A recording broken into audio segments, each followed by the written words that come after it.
अगर आप बात करें आपको लिखने का शौक क्या बचपन से ही था कि मतलब आगे चल के ये शौक हुआ कि हमको लेखक बनना है? ছোটবেলায় অনেক বই পড়তাম। ছোটবেলায় পড়তাম তো একটা ভূতের গল্পের বই পড়েছিলাম মামার বাড়িতে গিয়ে। তখন আমাদের এদিকে সব জল হলে ভেসে যেত, ঘরে কোমর পর্যন্ত জল দাঁড়িয়ে যেত।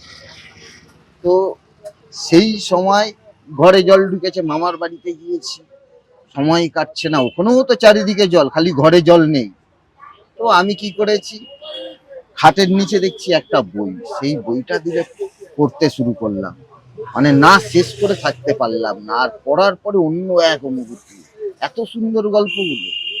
তখন আমার মনের মধ্যেও একটা অনুভূতি এলো, আমিও একদিন এরকম লিখব, আমার লেখা পড়েও অন্যজন এরকমই আনন্দ পাবে। আমার মনে আছে তখন ক্লাস 4-এ পড়ি, 4th স্ট্যান্ডার্ড। তো মামার বাড়ির আশেপাশের গলিতে পাগলের মতো আমি ঘুরছি, কখনো গান তৈরি করছি, কখনো কবিতা তৈরি করছি। কবিতা কিভাবে তৈরি করতে হয় জানি না, ওই জানি শব্দের সঙ্গে শব্দ মেলাতে হবে, জব্দের সঙ্গে শব্দ, আমার সঙ্গে তোমার, ওইভাবে মিলিয়ে এরকম মেলাতাম আর ঘুরতাম ওইদিকে, মনে মনে গান তৈরি করতাম। তখন থেকেই কিন্তু ওই লেখার চেষ্টাটা আমার, অনেক লিখতাম।